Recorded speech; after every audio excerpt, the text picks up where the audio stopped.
ಹೂಗಳೇ, ಮುಗ್ಧತೆಯ ತೋಟದಲ್ಲಿ ಅರಳುವ ಹೂಗಳೇ, ಬಣ್ಣದ ಭೇದ ಭಾವ ಅರಿಯದ ಪ್ರೀತಿಯ ಕಂಪು ಸೂಸುವ ನಗುತ್ತಾ ಕಂದಮ್ಮಗಳೇ, ಮುಂದಿನ ಭಾರತ ದೇಶದ ಭವಿಷ್ಯದ ಅಮೂಲ್ಯ ರತ್ನಗಳೇ, ನಿಮಗೆಲ್ಲರಿಗೂ ಮಕ್ಕಳ ದಿನಾಚರಣೆಯ ಶುಭಾಶಯಗಳು.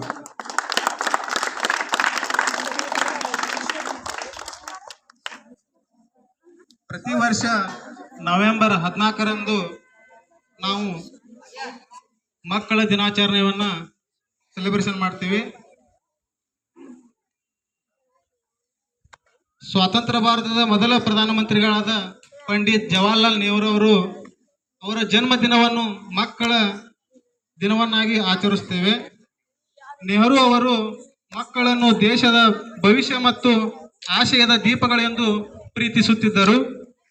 ಮಕ್ಕಳು ಈ ಜಗತ್ತಿನ ಅತ್ಯಮೂಲ್ಯ ಸಂಪತ್ತು, ಮುತ್ತು ರತ್ನಗಳು. ಅವರಲ್ಲಿರುವ ಮುಗ್ಧತೆ ಮತ್ತು ಕುತೂಹಲ, ಕಲಿಯುವ ಬಯಕೆ ನಮಗೆಲ್ಲ ಸ್ಫೂರ್ತಿ ಅಂತ ಪಂಡಿತ್ ಜವಾಹರ್ಲಾಲ್ ನೆಹರು ಅವರು ಮಕ್ಕಳನ್ನ ತುಂಬಾ ಪ್ರೀತಿಯಿಂದ ಕಾಣುತ್ತಿದ್ದರು.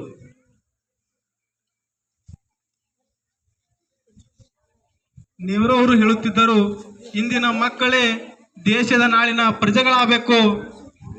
ಉತ್ತಮ ಒಂದು ದೊಡ್ಡ ಸ್ಥಾನದಲ್ಲಿ ಅವರು ಬೆಳೆದು ನಿಂದಿರಬೇಕು. ಪ್ರತಿಯೊಬ್ಬರು ಆಯಾ ಕ್ಷೇತ್ರಗಳಲ್ಲಿ ದೊಡ್ಡ ದೊಡ್ಡ ಹುದ್ದೆಗಳನ್ನು ಅಲಂಕರಿಸಬೇಕು. ಭಾರತದ ಪ್ರಧಾನಮಂತ್ರಿಗಳಾಗಬೇಕು, ರಾಷ್ಟ್ರಪತಿಗಳಾಗಬೇಕು. ಅವರ ಮನಸ್ಸಲ್ಲಿ ತುಂಬಾ ಕುತೂಹಲವಿತ್ತು. ಮಕ್ಕಳಂದ್ರ ಅಷ್ಟಿಷ್ಟ ಪ್ರೀತಿ ಇದ್ದಿದ್ದಿಲ್ಲ, ಅವರಿಗೆ ಸಿಕ್ಕಾಪಟ್ಟೆ ಪ್ರೀತಿ ಇತ್ತು. ನೆಹರು ಅವರು ಮಕ್ಕಳನ್ನು ಪ್ರೀತಿಯಿಂದ, ಮಕ್ಕಳು ನೆಹರು ಅವ್ರಿಗೊಂದು ಮಾತು ಹೇಳ್ತಾರೆ, ಅವ್ರ ಪ್ರೀತಿಯಿಂದ ನೋಡ್ಕೋದಾಗ್ಲಿ ಮಾಡೋದಾಗ್ಲಿ ನೋಡಿ ಮಕ್ಕಳು ನೆಹರು ಅವರಿಗೆ ಪ್ರೀತಿಯಿಂದ ಚಾಚಾ ಎಂದು ಕರೆಯುತ್ತಿದ್ದರು.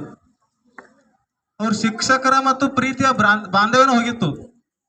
ಶಿಕ್ಷಕರು ಮತ್ತು ಮಕ್ಕಳ ಪ್ರೀತಿಯ ಬಾಂಧವ್ಯನ ಹೋಗಿತ್ತು. ಅವ್ರು ಏನು ಕರೀಲಕ್ಕೆ ಸ್ಟಾರ್ಟ್ ಮಾಡ್ರ, ಮಕ್ಕಳವ್ರಿಗೆ ಚಾಚಾ ಎಂದು ಕರೆಯುತ್ತಿದ್ದರು. ಮಕ್ಕಳು ನಮ್ಮ ದೇಶದ ಭವಿಷ್ಯ ರೂಪಿಸುವ ಎಂದು ನೆಹರು ಅವರು ಪ್ರತಿ ಸಾರಿ ಅವರು ಕೂಗಿ ಕೂಗಿ ಹೇಳುತ್ತಿದ್ದರು. ಪ್ರೀತಿಯ ವಿದ್ಯಾರ್ಥಿಗಳೇ, ನಿಮ್ಮೆಲ್ಲರ ನಗುವೆ ನಮಗೆ ದೊಡ್ಡ ಉಡುಗೊರೆ. ಇಂದಿನ ಈ ವಿಶೇಷ ದಿನ ನೀವು ಸಂತೋಷವಾಗಿರಬೇಕು ಮತ್ತು ಹೊಸ ವಿಷಯಗಳನ್ನು ಕಲಿಯಲು ಉತ್ಸಾಹಕರಾಗಿರಬೇಕು. ಇಂದು ನಾವೇನು ಬಿತ್ತುತ್ತದೆಯೋ ಇಲ್ಲಿ ಶಿಕ್ಷಕರ ಪಾತ್ರ ತುಂಬಾ ವಿಶೇಷವಾದದ್ದು. ಇಲ್ಲಿ ಶಿಕ್ಷಕರ ಪಾತ್ರ ತುಂಬಾ ವಿಶೇಷವಾದದ್ದು. ಇದು ಒಂದೇ ದಿವಸ ಹೇಳತ್ತಲ್ಲ ಮಕ್ಕಳ ದಿನಾಚರಣೆ, ಪ್ರತಿ ದಿವಸನೂ ಮಕ್ಕಳ ದಿನಾಚರಣೆಗೆ ಇರಬೇಕು. ಇಲ್ಲಿ ಶಿಕ್ಷಕರ ಪಾತ್ರ ತುಂಬಾ ಮುಖ್ಯವಾಗಿರುತ್ತದೆ. ಇಂದು ನಾವೇನು ಬಿತ್ತುತ್ತದೆಯೋ ಅದೇ ನಾಳೆ ಫಸಲಾಗಿ ದೇಶಕ್ಕೆ ದೊರೆಯುತ್ತದೆ ಎಂಬ ನೆಹರು ಅವರ ಮಾತಿನಂತೆ ಪ್ರತಿಯೊಬ್ಬ ಶಿಕ್ಷಕರ ಪಾತ್ರ ತುಂಬಾ ಮುಖ್ಯವಾದದ್ದು ಎಂದು ಹೇಳುತ್ತಾ ನನ್ನ ಮಾತುಗಳಿಗೆ ವಿರಾಮ ನೀಡುತ್ತೇನೆ. ಜೈ ಹಿಂದ್.